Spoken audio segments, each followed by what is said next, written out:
लाल किला डालमिया को बेच दिया। इनका लाल किला नहीं है। लाल किले पे अगर 2 दिन के लिए भारत सरकार देती है झंडा फहराने के लिए, तो डालमिया को किराया देना पड़ता है। हमने नहीं कहा तुम्हारे बीजेपी के बड़े लीडर कैद में बंद है, उनको छुटाओ, उसके बाद में बात करना।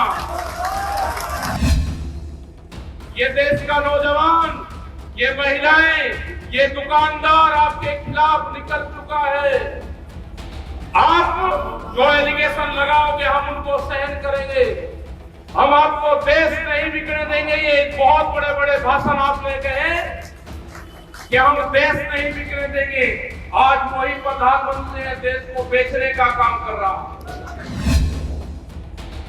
ये कहते हैं कि नारे क्यों लगाए, नारे लगते रहेंगे। हिंदुस्तान में रहने वाले हर आदमी नारा लगाता रहेगा, लेकिन तुम ये बचाओ कि देश बिकना कम करोगे। आप देश को बेचोगे।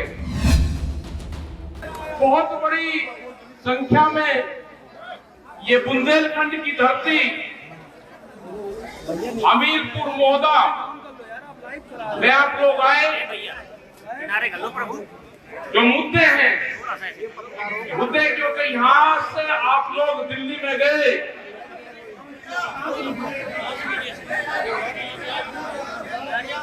यहाँ के लोगों ने हालात देखी। अखबारों और टीवी के माध्यम से सबने आपने देखा कि दिल्ली में 10 महीने से आंदोलन चला हुआ है। दिल्ली को चारों तरफ से घेर कर रखा है पिछले 10 महीने से। मुद्दे हैं कि भारत सरकार जो कानून लेकर आई, उन कानूनों को वापसी करे। वे कानून इलीगल तरीके से बनाए हुए कानून देश की जनता को मान्य नहीं है। जो कानून देश में गोदाम पहले बने और कानून बाद में बने, ये देश की जनता उन कानूनों को नहीं मानेगी। अनाज व्यापारी के गोदाम में बंद होगा, रोटी उसकी तिजोरी में बंद होगी। देश में भूख के आधार पर रोटियों की कीमतें तय होंगी। ये आंदोलन किसानों का नहीं है। ये आंदोलन 14 करोड़ नौजवान का है, जो प्रधानमंत्री ने कहा था कि मैं हर साल 2 करोड़ बेरोजगार लोगों को नौकरी दूंगा। इनके घोषणा पत्र में नहीं लिखा था कितनी बार बोले कि हम रेलवे के प्लेटफार्म का टिकट 50 रुपए करेंगे,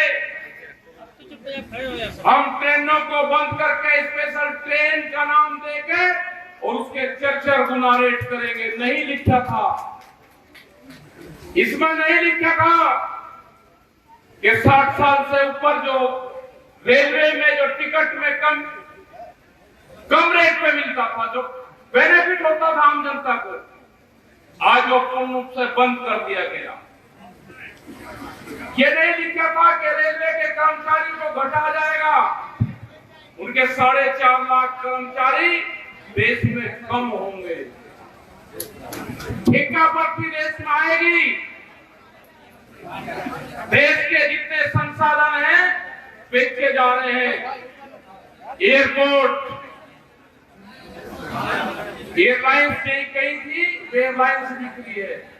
एयरपोर्ट बिक रहे हैं, रेलवे बिकी, LIC,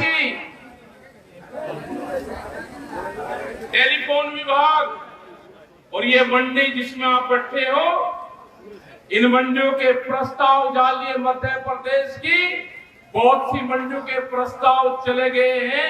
यहाँ पे इलेक्शन हो रहा है, हो सके कि चले जाए, नहीं तो उसके बाद का प्लान है। उन्होंने कहा है कि मंडियों की आमदनी कम हो रही है।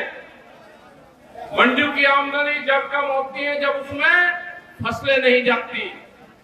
एक तरफ आप कहोगे कि मंडी के बाहर आप अपनी फसल बेच लो, फिर आप कहोगे कि मंडियों की आमदनी घट गई। उन मंडियों को बेचने का काम करा जा रहा और ये कहा कि इन मंडियों में एग्री बेस इंडस्ट्रीज लगेगी, कृषि की फैक्ट्रियां लगेगी। इनको अपने चेतों को मंडियों की जमीन बेचेंगे। एक जिले में कई कई हजार करोड़ रुपया की जमीनें हैं, ये मंडियां भी बिकेगी। रेलवे लाइन की जो पासपोर्ट जो जमीन पड़ी थी पास में, उनके प्रस्ताव हो रहे हैं, रेलवे की जमीन जा रही है। जो लोग जिनके खेत नेशनल हाईवे के आसपास हैं, एनएच में जो नेशनल हाईवे कानून आ गए कि आप 500 मीटर तक कोई भी कॉमर्शियली एक्टिविटी नहीं कर सकते। जो आप सोचते थे कि मैं गुमटी लगा लूंगा, मैं खोखा लगा लूंगा, आप भूल जाओ उसको। आपकी ना गुमटी लगेगी ना आपका खोखा लगेगा। अगर किसी ने गुमटी खोखा लगाने का काम करा तो पूरा का पूरा खेत वो खसरा नंबर वो गांव समाज की जमीन में गांव समाज में निहित होगा। तो बचेगा क्या? बचेगी देश में बेरोजगारी, भुखमरी, और आप लड़ते रहोगे। तो 2013 में आप लड़े, आप उसमें लड़ाने का काम करा जाएगा। जब ये कानून की लड़ाई शुरू हुई दिल्ली में, हमारे ऊपर बहुत एलिगेशन लगे। अगर सरदार लोग आंदोलन में थे तो उनको खालिस्तानी, कौन सा देश है खालिस्तानी? या सिख कौम ने थी जिन्होंने इन जंगलों को तोड़ के देश को अनाज दिया। 2013 में दंगे करवाने का काम सरकार ने करा। इनको खालिस्तानी बताओगे? अगर कोई मुस्लिम समाज से लोग हैं इनको पाकिस्तानी बनाओगे? क्या वो उस देश में करना चाहते हैं? ये वही लोग हैं जिन्होंने झगड़े करवाए। इनके चक्रव्यूह में नहीं फंसना। जब हमने आंदोलन और आगे चला तो इन्होंने कहा कि छोटा बड़ा किसान है। जब आंदोलन जनवरी के महीने में हमको लाल किले पे लेके गई, लाल किले का कोई रास्ता नहीं जानता था। लाल किला डालमिया को बेच दिया। इनका लाल किला नहीं है। लाल किले पे अगर 2 दिन के लिए भारत सरकार देती है झंडा फहराने के लिए, तो डालमिया को किराया देना पड़ता है। लाल किला ने कोई कानून नहीं बनाए। कानून भारत की पार्लियामेंट में बनाए, गलत तरीके से बनाए।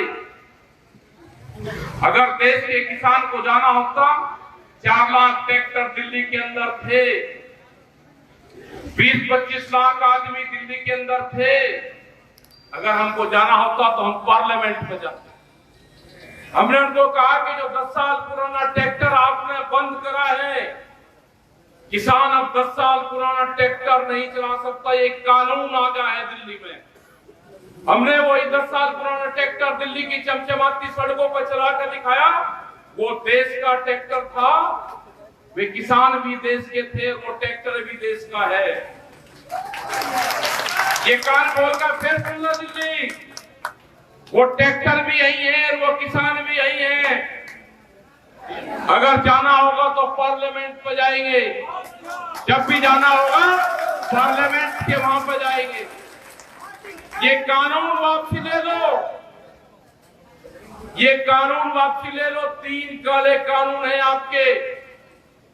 एमएसपी पे गारंटी कानून चाहिए।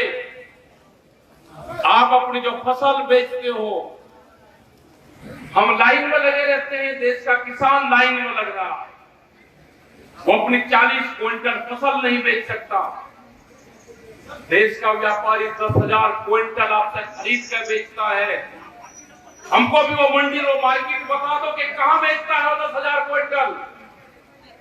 आपसे खरीदी हुई सस्ती फसलें वो एमएसपी पे बिकती है। यहाँ के अधिकारी, यहाँ का व्यापारी और यहाँ की सरकार मिली हुई है। आपको लाभ नहीं देंगे। बड़ा व्यापारी यहाँ का मिला हुआ है। छोटे दुकानदार और छोटे व्यापारी को मारना चाहते हैं। जो दुकानदार शहर में नौकरी करता, वो दुकान करता है, वो इंडस्ट्रीज वाला नहीं है।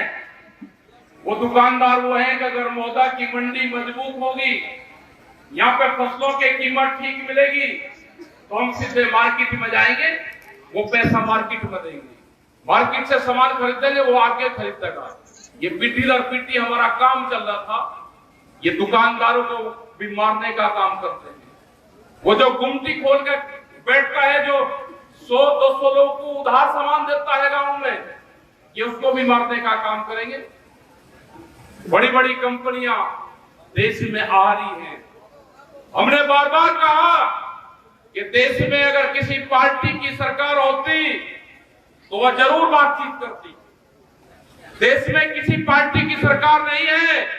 ये गलत फहमी में निकाल दो जो ये हमारे ऊपर एलिगेशन लगाते हैं कि आपने बीजेपी को ये कह दिया। हमने नहीं कहा। तुम्हारे बीजेपी के बड़े लीडर कैद में बंद है, उनको छुटाओ, उसके बाद में बात करना। जिन लोगों ने हमारे मंच पर के कहा था कि कांग्रेस खराब है, आप इसको हटाओ, हम आपके सारे काम करेंगे, देश में एमएसपी की गारंटी देंगे, वो आप लोगों ने हटवाई, हमने सबने हटवाई वो सरकारें। आज कहां गए आप लोग? आज कहां गए वे लोग जो हमारे मंचू पान के भाषण देते थे? वे आज दिखाई नहीं देते, वे कैद में बंद हैं।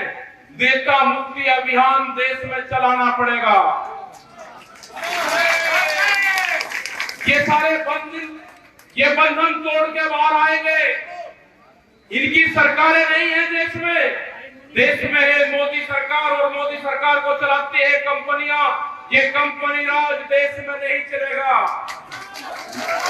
कंपनी राज नहीं चलेगा। नारे भी सरकार बताएगी कि कौन सा नारा लगेगा। कोई एडवाइजर बॉडी की मेंबर नहीं है कि नारे कौन सा लगेगा। नारा जो लगेगा देश में वो लगेगा, हमको संविधान में राइट दिए गए हैं कि हिंदुस्तान में रहने वाली हर जातियां, हर धर्म के लोगों का सम्मान होगा। कौन पूजा पद्धति कैसे करेगा उसका सम्मान करा जाएगा। यहाँ पे हमको राइट्स दिए गए हैं संविधान में। हमने नारे भी लगाए जो हमको संविधान ने दिए, वे नारे भी लगेंगे और तुम्हारे खिलाफ आंदोलन भी चलेंगे।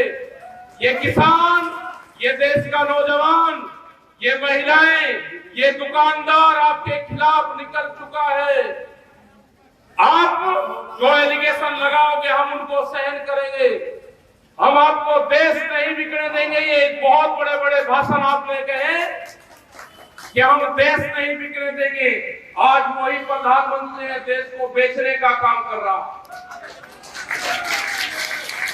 हम आंध्र प्रदेश में गए, विशाखापट्टनम, वहां पे 6 गांव के किसानों ने 22,000 एकड़ जमीन विशाखापट्टनम स्टील प्लांट जो भारत सरकार का एक उद्योग है उसको दी फ्री ऑफ कॉस्ट 22,000 एकड़ जमीन। जब उसमें कुछ काम चला लोगों ने वहां पे आंदोलन करा। 32 लोग उस आंदोलन में मारे गए किसान। आज वह पूर्ण रूप से भारत सरकार को आमदनी देने वाला एक बड़ा उद्योग है। उसकी कीमत 3.5 लाख करोड़ से 4 लाख करोड़ है। उसको 14,000 करोड़ रुपए में अडानी को बेचा जा रहा। देश बिक रहा है। हम धर्मवाद में हैं। देश बिक रहा है, हम धर्मवाद में इसको छोड़ना पड़ेगा। सबसे पहले प्रायोरिटी हमारा नेशनल फ्लैग है, तिरंगा। हमको जो राइट्स दिए गए हैं उसके नीचे हमको आंदोलन करने पड़ेंगे। हमको संविधान बचाने का आंदोलन करना पड़ेगा। बाबा भीमराव अंबेडकर जो हमको विरासत दे के गए उसकी लड़ाई हमको लड़नी पड़ेगी। जो चौधरी चरण सिंह, चौधरी टिकैत साहब जो इस आंदोलन की राह पर हमको दे के गए, हम आज उस भूमि पाए जो एक क्रांतिकारियों की भूमि है, जो झांसी की रानी की भूमि है, जो आला उदल की भूमि है, जिन्होंने अन्याय के खिलाफ हमेशा जंग लड़ी। उसी भूमि से आए कि उठो, जागो और लड़ो। आज टाइम आ गया, अपनी फसल और अपनी नस्ल बचाने का टाइम आ चुका है। आने वाली पीढ़ी आंदोलन नहीं कर सकती। यहाँ पे बहुत संस्थाएं देश की बिखरी है। जो भी युवा है, जो मिलिट्री के अंदर है, हमने बार बार कहा कि जो हमारा जवान मिलिट्री या पुलिस फोर्स में है वो अपनी ड्यूटी करे, अपना काम करे, टैंक चलाने का काम करेगा। जो युवा किसान है वो अपने खेत में ट्रैक्टर चलाने का काम करता है, वो चलाता रहे। और जो दूसरा युवा है जिसपे ट्विटर और कंप्यूटर और मोबाइल चलाने का काम आता है, वो ट्विटर से इन जालिमों का मुकाबला करना पड़ेगा। हम इनके काबू नहीं आए, आमने सामने की जंग में हम इनके काबू नहीं आ रहे। हमारा आंदोलन पिछले 10 ये कहते हैं कि नारे क्यों लगाए, नारे लगते रहेंगे। हिंदुस्तान में रहने वाले हर आदमी नारा लगाता रहेगा, लेकिन तुम ये बचाओ कि देश बिकना कम बंद करोगे, आप देश को बेचोगे और हम नारे भी ना लगाए। आप पूरे संस्थाएं बेचोगे, समुद्र के तट बेच दिए पूरे 100 किलोमीटर, हवाई जहाज बिक गए, नदियां बेच रहे हैं, जल बेच रहे हैं, हवाएं बेच रहे हैं। काम करना चाहिए था तो ऑक्सीजन पे काम करते, हॉस्पिटल पे काम करते, एजुकेशन पे काम करो, सड़कों के ऊपर काम करो। देश को तोड़ के और लड़ा के आप भावनाएं खिलवाड़ करके काम करोगे? कौन से मंदिर और उसकी बात करते हो आप? अयोध्या में मंदिर हमारा है, हम भी रघुवंशी हैं, राम भी रघुवंशी था, हमारे पूर्वज थे, हम राम राम करते थे। आपका जय श्री राम है, आपने राम को भी बदल दिया। हम हल जोतते थे तो ले राम का नाम कहते थे। हमारा तो बैल भी हमारी भाषा समझता था। आप कहां लेकर जाओगे देश को? आप विकास में काम करो। जब भी सरकारें या पॉलिटिकल पार्टी धर्मवाद में आएगी, देश का विकास नहीं हो सकता। ये देश कृषि और ऋषियों का देश है, पुरानी परंपराएं हमारी रहे हैं। यहाँ की कृषि भी जिंदा रहेगी और यहाँ पर ऋषि पद्धति भी जिंदा रहेगी। तुम्हारी ठेकेदारी नहीं है सरकार की कि आप बंदूक को टच करने का काम करोगे। आप ऋषि पद्धति में भी उंगली उठाओगे और आप खेती किसानी में भी उंगली उठाओगे। ये देश जब तक आंदोलन करता रहेगा, देश का जवान, जब तक आप ये देश को बेचना बंद नहीं करोगे, आप हमको लड़ा के देश को बेचोगे, देश नहीं बिकने देंगे। ये देश का 14 करोड़ नौजवान खड़ा हो चुका है, जिसको आपने बेरोजगार करा। ये खड़ा है आज तुम्हारे सामने। तुम आओगे ना बीच में, तुम गए बंगाल के अंदर, तुम गए बांग्लादेश में, कि हम आजादी की लड़ाई में शामिल थे। बांग्लादेश की कहां से आजादी की लड़ाई लड़ी गई? बांग्लादेश में गए, हम गए, वहां पे एक मुट्ठी चावल मांग रहे थे ये वहां के किसान से। हमने उनको बताया कि एक मुट्ठी चावल की कीमत मांगो। जैसे ही वहां के किसानों ने कीमत मांगनी शुरू करी, ये वहां से बैक हो गए, भाग गए। ये आएंगे आपके बीच में भी, आप भी प्रचार करो प्रधानमंत्री का और हम भी प्रचार करेंगे देश के प्रधानमंत्री का। ये ध्यान से सुन लेना, आपके बीच में आएंगे ये लोग अब दिल्ली से। देश के प्रधानमंत्री ने कहा कि 2022 में किसान की आमदनी दुगनी होगी। ये ध्यान से सुन लेना सब लोग। 1 जनवरी से बिकने वाली हर फसल की कीमत दुगनी होगी। देश की सरकार ने कहा 3 महीने का टाइम है। 1 जनवरी से बिकने वाली हर फसल के रेट एमएसपी पे दुगने चाहिए। ये हमारा आंदोलन का नारा होगा। इनसे क्वेश्चन करना कि 2011 में जब नरेंद्र मोदी गुजरात के मुख्यमंत्री थे, एक फाइनेंशियल कमेटी थी 11 मुख्यमंत्रियों की, उसमें एक कमेटी के अध्यक्ष थे। वहां से एक प्रस्ताव गया था कि एमएसपी को गारंटी देनी चाहिए। ये प्रस्ताव 2011 में मुख्यमंत्री की जो फाइनेंशियल कमेटी थी उसके रिकमेंडेशन थी। उस टाइम पे ये उस कमेटी में थे। आज ये देश के प्रधानमंत्री हैं, हमको गारंटी चाहिए, एमएसपी पे गारंटी कार्ड आप दोगे तो आप काबू में आना, आपसे क्वेश्चन लोग करेंगे। अपनी फसलों को आधे रेट में नहीं बेचेंगे। एमएसपी पे गारंटी कार्ड। 2022 में फसलों की कीमतें दुगनी। बुंदेलखंड में अगर जिस जमीन पे हम आए, यहाँ पे अन्ना पशु जो पड़ता है, पूरा बर्बाद होते हैं खेत हमारे यहाँ के।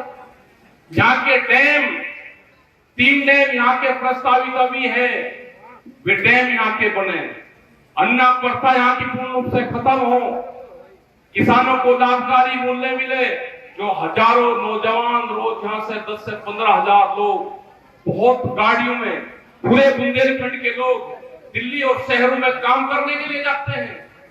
इतनी बेरोजगारी, खनन संपदा बुंदेलखंड में भरे हुए है, जिससे उसका लाभ यहाँ के किसानों को नहीं है, यहाँ के व्यापारियों को नहीं है, यहाँ के दुकानदारों को नहीं है, यहाँ की जनता को नहीं है। यहाँ का नौजवान बेरोजगार है, उसको उठना पड़ेगा, आंदोलन का रास्ता पकड़ना पड़ेगा, दिल्ली में आप लोगों को आना पड़ेगा, आपको ट्रेन के माध्यम से, आप दूसरे माध्यम से आप दिल्ली आओ। दिल्ली में लड़ाई जारी है, दिल्ली में आंदोलन जारी है। भारत सरकार को हमने कहा है कि हम बातचीत के लिए तैयार है, देश का किसान कंडीशनल बात नहीं करेगा। आप कहते हो कि कानून वापसी नहीं होंगे, बातचीत कर लो। आप दरवाजे जब तक बंद रखोगे, किसान आपके गेट के बाहर बैठा रहेगा। जब आप कहोगे कि हम बातचीत करना चाहते हैं, तो किसान बातचीत करेगा, लेकिन कंडीशन बातचीत नहीं करेगा किसान। जो भी बात होगी कमरे के अंदर होगी। आप देश के पत्रकारों को गुमराह कर रहे हो, बार बार बयान देते हो, आप इनके माध्यम से आप कंडीशन लगा के बातचीत करना चाहते हो। आपको कानून भी वापसी लेने पड़ेंगे और एमएसपी पे गारंटी कानून भी बनाना पड़ेगा। आपको 10 साल पुराने ट्रैक्टर की भी परमिशन देनी पड़ेगी। आपको पॉल्यूशन का भी जो सिस्टम है, आपको उसको भी खत्म करना पड़ेगा। दूध की भी एक पॉलिसी लेकर आ रहे हैं। ये बाहर से दूध की बड़ी कंपनियों को बुलाना चाहते हैं यहाँ पे। बोले पूरा का पूरा देश कोई सिस्टम छोड़ने का नाम नहीं लिया। तो हमारा यही सवाल है कि जब तक आप कानून वापसी नहीं लोगे, किसान से बातचीत नहीं करोगे, ये आंदोलन हमारे जारी रहेंगे। हम पूरे देश में जाएंगे, पूरे प्रदेश में जाएंगे और हम लड़ेंगे और जीतेंगे। इन्हीं नारों के साथ में हम लड़ेंगे, लड़ेंगे, जीतेंगे। और यहाँ पे निरंजन राजपूत, यहाँ पे विशेखा राजपूत और उनकी पूरी टीम, श्रीनाथ, इनके 2 नाम है भाई, रजा मुराद और श्रीनाथ, ये सारे लोग और इनकी पूरी टीम में धन्यवाद देना चाहता हूँ। कितने भी लोग यहाँ पाए, पुलिस प्रशासन को भी, ये मंडियां हमारी है, इसमें परमिशन का कानून मत बताओ। हाँ, राघव भाई, नाश्ते का इंतजाम करा। धन्यवाद।